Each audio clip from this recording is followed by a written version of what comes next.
All right, good day. I'm Don Close. I'm the Senior Animal Protein Analyst in North America. And in code, what Sarah just asked us to do is do an hour presentation in 3 minutes. So I'm going to give it my best shot.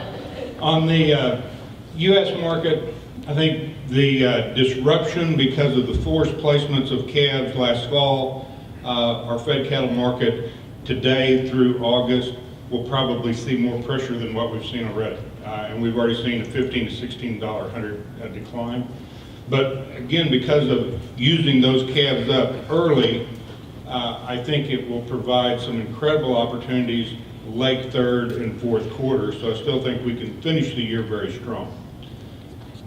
On a broader perspective, and as many of you know, I've traveled a lot this year internationally. I've worked Canada, I've worked Mexico, I've worked Australia, I've worked New Zealand, and the time I've spent in the States. In my view, Jeff started off this morning and talking China. Yeah, we know. We know that story. And we know how competitive they're going to be as someone to trade with. In my view, the three most interesting countries in the beef complex currently are Mexico, Indonesia, and India. And when I make that comment to the audience, they look at what are you talking about? There are more cattle on feed today in Mexico than there are cattle on feed in Canada. They're growing, they are legitimate, and they're going to be very serious competitors going forward. We need to factor that in.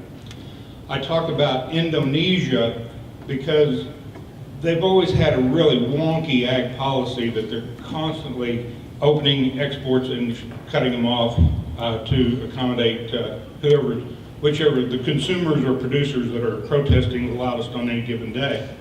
But added to that, in the last year, Indonesia has opened up to car beef from India. And the growth of car beef, which is water buffalo, is a byproduct of India's dairy. And with 80% of that population being non-meat eaters, they're solely dependent on dairy products for their protein source. And so the car beef production is simply a byproduct of their expanding dairy demands. So what we've done is North America and the 25% improvement we've had in beef quality grading in the last 15 years, North America is clearly the global supplier of the ultra high quality product. India, the new player on the block, is the commodity of commodity. And where I'm trying to be short with this, all the remaining suppliers of beef globally are going to continuously be tugged in two directions. They're going to try to compete on the high quality end of the spectrum with North America, or they're going to go low cost and try to compete with India and even Brazil on the commodity of commodity products. And those are the goalposts that we'll be working in globally. And it's incredibly interesting time in the marketplace. My name is Roland Famasi. I'm Senior Fresh Produce Analyst for North America out of Fresno, California. And I'm very glad to be up here. My first time making it to this beautiful part of the world, so very, very nice. In the fresh produce space, because there's so much diversity as far as crops, a lot of times we always like to keep our thumbs on the pulse of broader things that impact the space more generally. Because there are some common factors, whether you're talking about citrus or you're talking about Pacific Northwest tree fruit, that impact all those sectors. Now, I had a meeting at 6 o'clock this morning with a Peruvian client where they're looking at heavy investment in that country, and they asked me, what keeps you up at night, in this space in general? So I'll start with that. We don't have time to get into all the details, but I straight up told them, I said, look, the things in fresh produce that keep me up at night, lack of labor, or you could even include in there changing regulation. So that's number one. So number two is probably regulation more generally. And then three is water. And those three things are certainly not specific to a particular state or region necessarily in the United States. Sometimes we think about that, right? We think, oh, California's got these issues. But when you look at those three issues more broadly within the United States, and when you look at those issues, for example, water, more broadly on a global basis, it's challenging everywhere, right? Not so much in Peru. Actually, that's what I told them. I said, if you're going to pick a good spot where they figured out the water deal and they're doing it right, Peru's probably it. But yeah, so those are three broad issues. A big topic that's more timely, if you will. Jeff mentioned it, and that's this NAFTA renegotiation that's going on. We've been focused on that for the last 60 to 90 days on the potential impacts of a NAFTA withdrawal on the fresh produce industry in the United States. And I guess I should first tell you that it is a very real possibility that NAFTA actually goes away, believe it or not. 9 months ago, I did not believe that.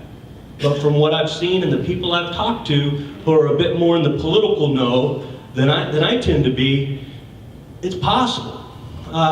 So we looked at the numbers, and obviously the stated goal of withdrawing from something like that is to get a better trade balance, right? And if you listen to what the president says, what the administration says, that's the idea.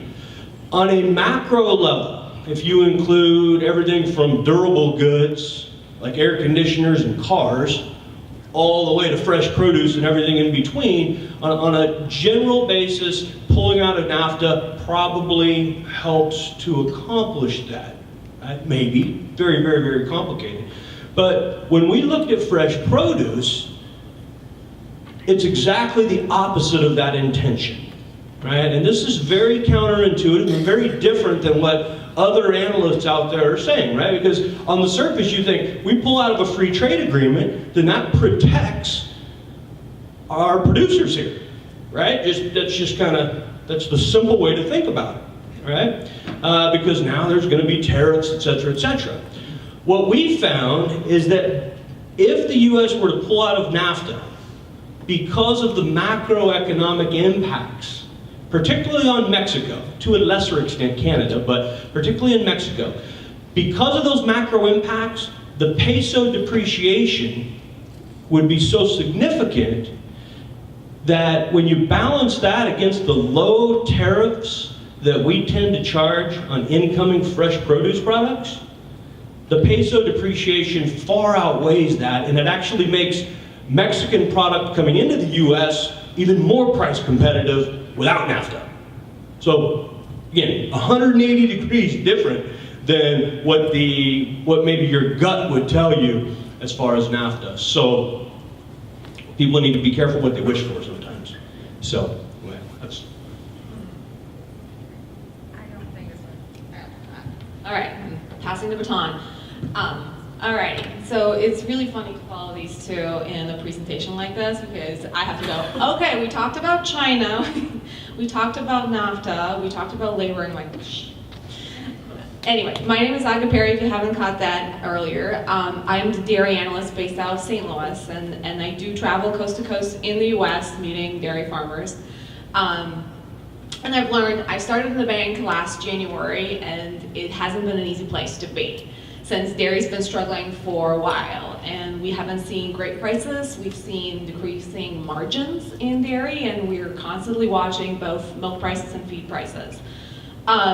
Ultimately, last year we thought was kind of tough, but not as tough as we expected this year to be.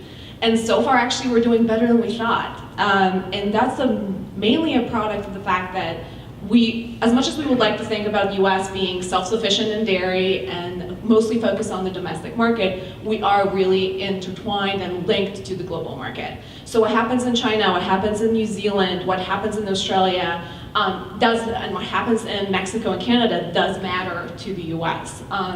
Last year, there was a new reform in Canada. They introduced Class 7, which meant that a lot of our eastern US exports to Canada were not as price competitive, which put a bunch of folks out there out of business and made the situation for them pretty hard. But at the same time, we've had our record exports to Mexico of dairy products. Do you see, when you look at the curve of exports going to Mexico, so NAFTA is about 50% of our total dairy exports, so both Canada and Mexico. And then it's a really interesting picture when you look at the monthly exports month to month, and this huge bar that comes right there in November 26th. Attempt to front load the product right before the election, so we kind of knew what the election. In general, since then, we've been doing better. What happened with NAFTA, and a colleague of mine out of New York and myself put a paper on it last year, and we were kind of trying to figure out what will that mean. And my general take is that ultimately, at the end of the day, it's the economics that wins, not the politics. So we'll figure it out. But definitely a risk of losing that big market makes a difference. And for the US, we export about 15% of the total dairy we make. We eat all the rest of it. It's like 36 pounds of cheese per person a year. It's a lot of product. And you know, you look at the guys developing 1 pound cheese pizzas. They're awesome. And so there's still a lot of potential to grow, right? But they're an important market. And what we have to understand is that even that 0.5% change in the amount of trade we do in dairy puts all our production system out of balance. That's where we go from $17 per hundredweight milk to $13 per hundredweight milk within a few months. So far, it seems like we've improved. What was unexpected in the last 6 months was New Zealand. They've been struggling weather-wise first. Now is the Mycoplasma bovis virus that they're dealing with. The proposal is to actually destroy about 1.5% of their total dairy herd in order to eradicate the disease. And as that might not be a huge change, they've actually closed last season about 6% behind to what we expected it's going to be. And given that they export about 98% of their total product in dairy, so they're a huge market player, whatever happens there affects us. Which ultimately means that dairy futures just jumped up a couple bucks from what we expected for them to be in October. So overall, I think for the dairy world right now, it's looking up. We had record, with everything going on with NAFTA, we had record exports to Mexico. We're kind of injecting some of that dairy thought into the negotiation, so maybe even if it goes away or it doesn't, hopefully it's going to work out for the dairy industry at the end. I think the global market has been slowing down, which helps our growth to an extent, given the overall situation. And yeah, we'll see what's going to happen, and I'll be happy to answer any questions. Thanks, Aga. Well, I think if you have a RaboResearch trifecta of topics, it would be China, which we've hit on, NAFTA, which we've hit on, and then the third one being blockchain. And so our first question says, will the U.S. see extensive use of a blockchain for price discovery? If so, how long before one of the major commodities use that price discovery method? So I don't know which of you want to start with blockchain. Check. No? Dawn's acting excited. Can you, oh, there. I think it, Here, use that one. You keep that one. I'm a huge advocate of blockchain technology. I was asked a question earlier this morning, will we see the implementation of blockchain in our working career? And absolutely we will. Now, one interesting point that I learned about blockchain along the way was a full-blown blockchain transaction and electricity required for a single-family home for a year. In agriculture, we do not need full-blown blockchain technology. We need blockchain-like. So we need market reporting, we need transparency, we need recording of transactions or the special characteristics of those products as they go through the chain. And yes, we will see that come along. I would expect to see something. I don't know of any products in development, but I would expect to see something from the CME in short order on the trade side. Fresh produce industry, especially when it comes to data reporting, we can use all the increased transparency and that we can get and accuracy. In many ways, the way we report is very archaic. There is no simple way of getting price quotes, even for example, across commodities. The most accurate data is still what we call a mostly high and a mostly low. If you can believe that, it's a range. And that's just gathered, that's from the USDA folks calling up their contacts, big players in the industry, and asking what kind of prices they're quoting customers that day. So anything that moves us into a more efficient and transparent kind of system in the industry I follow is certainly welcome as an analyst, no doubt about it. I'll have my take. I'll take a shot at this. So I guess dairy is different in a couple ways from what we talk about with fruits and vegetables and meat, and is that our products that we do trade formally on the CME are more uniform and they apply everywhere, but there also are definitely trades on the margin. So compared to the total volume of product moving around through different suppliers and processors, that trade that goes on is a very small amount. And the other thing is that most of the dairy pricing in the U.S. is regulated federally. So we have a completely different system on how that price discovery happens on the commodity level, which to me means that there are differences where those individual price points for at least for the commodity level are not quite as relevant. Thanks. So we've been talking a lot about the feeding industry this week in particular. The question is, will there be more consolidation in the cattle feeding industry? And if so, who will the owners be? Cattlemen, Wall Street investors? If it is investors, will it bring more volatility in the industry, or could it have a different impact? So, nice loaded question for you. Yeah. Yes. Next question.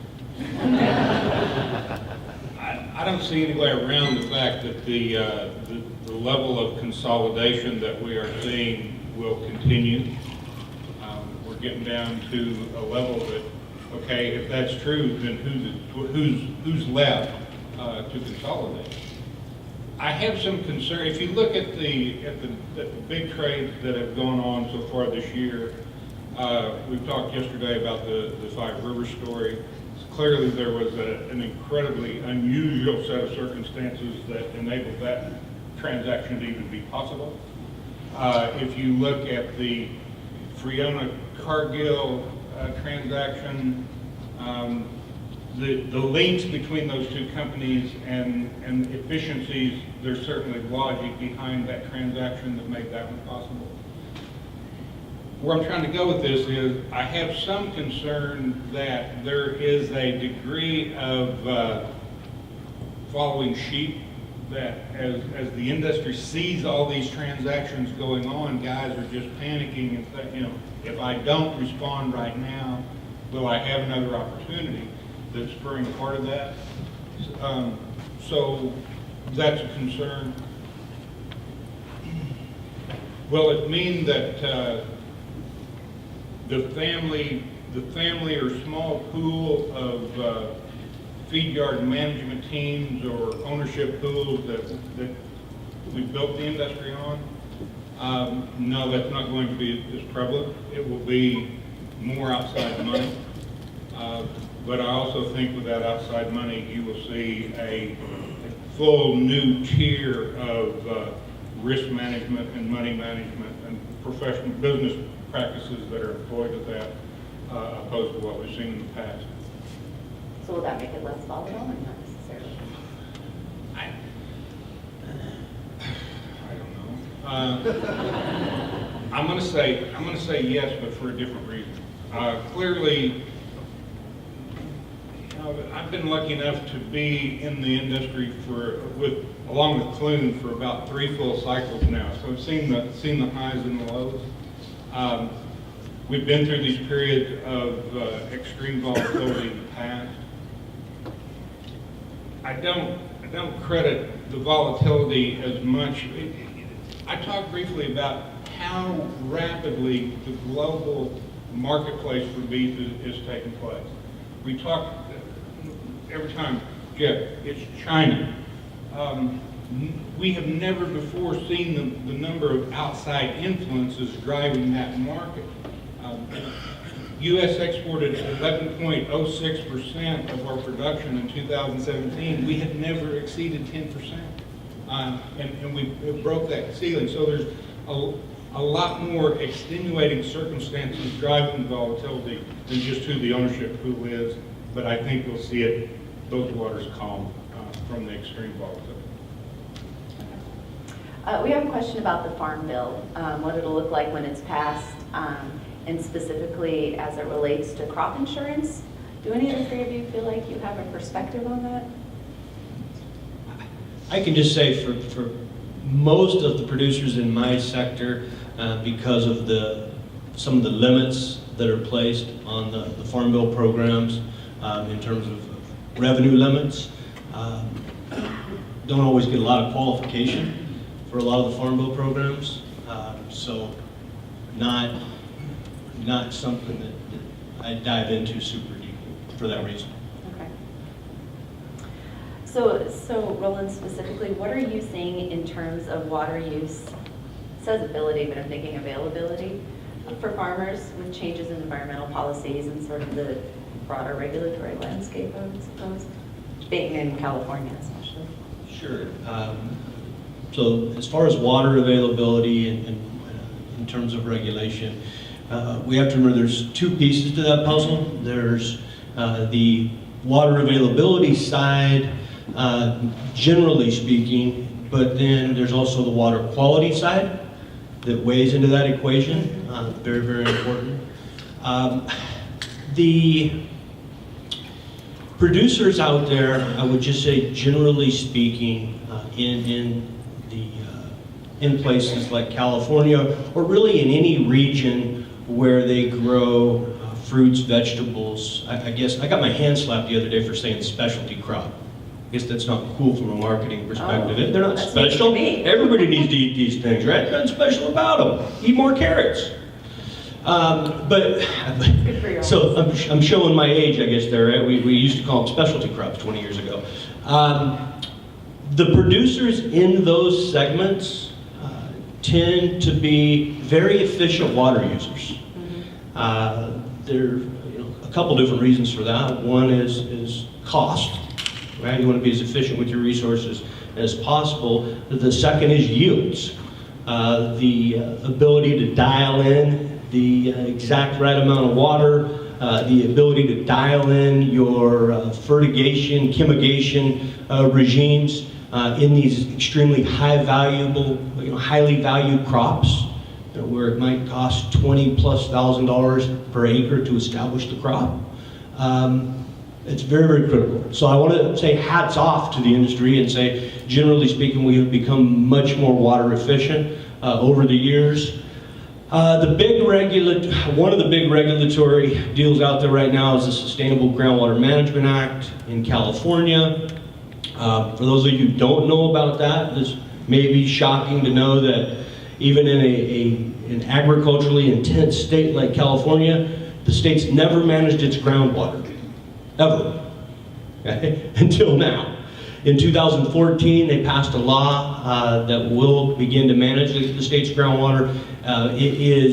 There's a very slow implementation process because it's a very complicated thing. So the plans for each sub-basin aren't even due for another 18 months or so. So again, this was passed in 2014, and the plans are just being developed right now for each sub-basin. And then there is like a 15 to 20 year kind of period before the state really starts to be hardcore as far as how they measure your results. Are you making a difference to the groundwater? So that's got some people concerned. I'm being long-winded here. I will say this. So here's how that plays out. What it means to me is as we've gone through periods of drought, right, the ability to have good functioning wells is critical, right? That's what you look for in drought periods where you don't get surface water deliveries. And I know that's not, some of you get that, it's important in your region, others not so much. But so in years of drought, it's all about having that secondary source, that well, to keep your permanent crops alive especially. Now the paradigm changes. Now it's not just important to have good wells to have access to water during drought periods, but do you and your property have robust access to surface water in the wet years? Because now people are going to be looking at how much water you put back in the ground. And so we're already starting to see some pressure on land values that have well-only access and don't have access to surface water. So. All right, thanks. And I apologize that we have so many questions coming in, and I think we only have about 10 more minutes, so 10 to 12, so I'll ask you with your answers, and we may get to them, but if we don't, feel free to just find your appropriate analyst afterwards and ask them directly. Aga, with increased pressure and available labor, what changes can we expect to see in robotics in the next 5 years in dairy, and then, I don't know if that's an element, fruit, vegetable, or cattle, and then will that significantly counteract labor concerns? Is it not necessarily a solution, or where does that? Right. So labor's been an issue in dairy industry for a while now, and we've seen those increase per hundredweight from about $1.50 to $2.50, and we're talking about new regulations in terms of minimum wage and how much competition we have for labor between meat processing industry and dairy in some regions. So it's definitely been a concern with the immigration reform. I've been to a conference in Texas a couple months ago, and that was the first time I've actually seen people from Extension Services actively handing out information pamphlets on the ICE raids and the difference between an ICE raid, so the Immigration Services raid on your property to find out if your employees are there legally or not, and what's the difference between a raid and just an inspection. And that was the first time it's really happened. But these are the stories that we do see. So as far as robotics, technology's been improving quite a bit, and I think we don't have how effective it is right now. So we look at long-term data sets, from the 1990s. The technology's been around for over 20 years. And whatever was true back then is not true anymore. We got better, and we're getting better every day.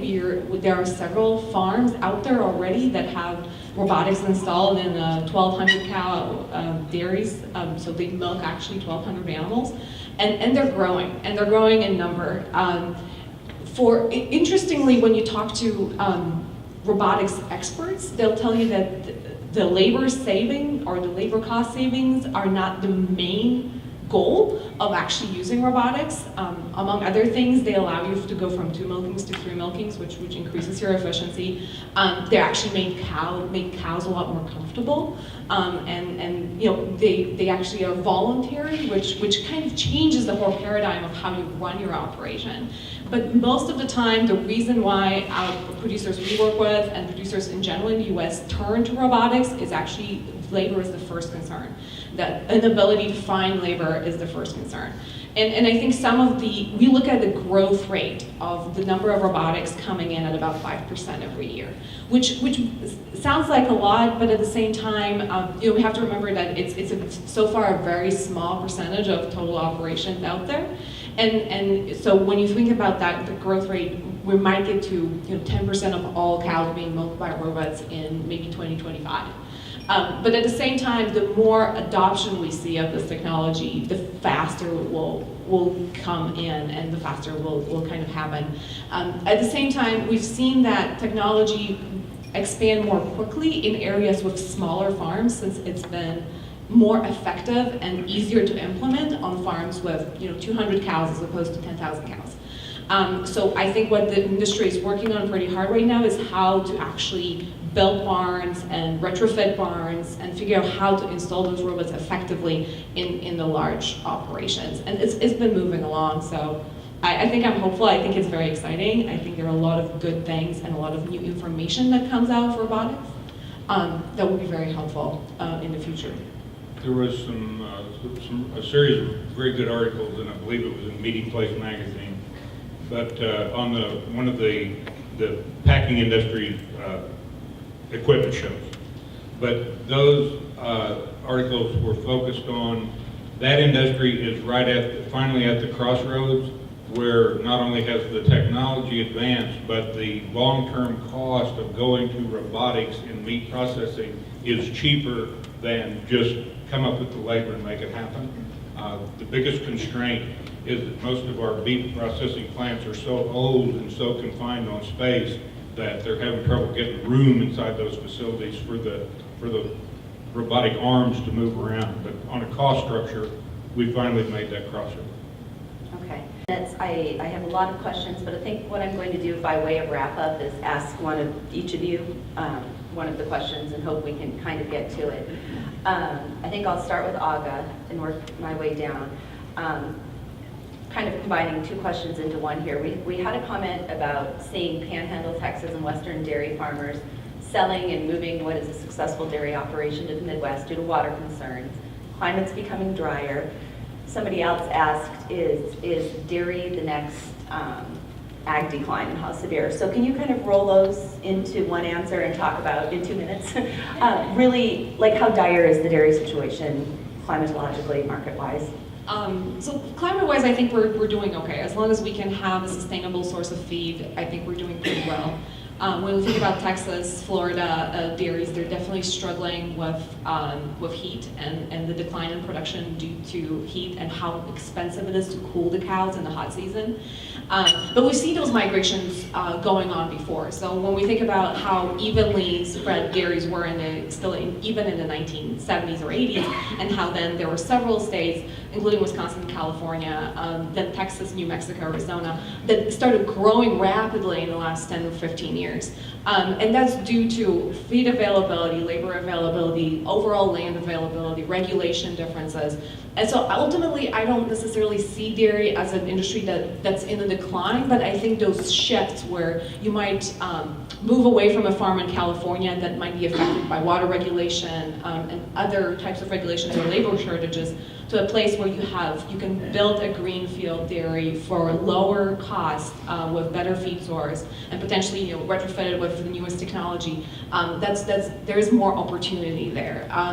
Climatically overall, I don't think that's a concern. I think logistically where those dairies are going to be is going to change ultimately as a result of some of those climate changes. Okay, great, thanks Saga. Roland, your wrap-up question. We all get that NAFTA is complicated and very intertwined and many special interest groups and politics.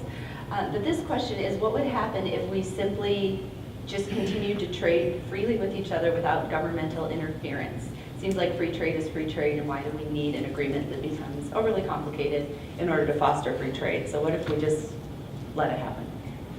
2 minutes. Yeah, that's an interesting question. So what if we just let it happen? As a free market economist, I'm like, okay, bring it on, right? I mean, at the end of the day, it depends what hat you put on, right? We know that because of comparative advantage, that the freer the trade, as long as it's fair, that's what makes it a little more complicated. Freer trade tends to be better for the consumer. So you put that hat on, you go, okay, let's free it up, baby. It's better for the consumer.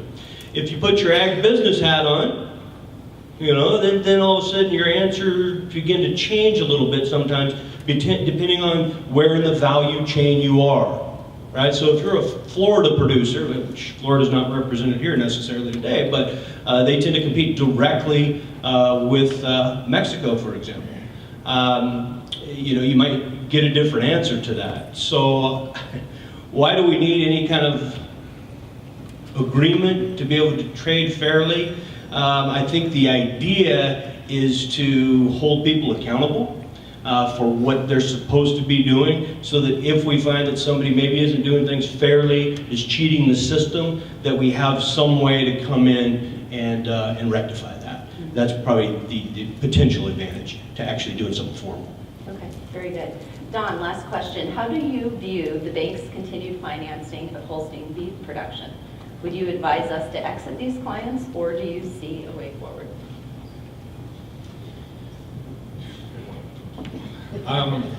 Over time, I have seen 3 different cycles when feeding Holsteins have gone in and out of vogue.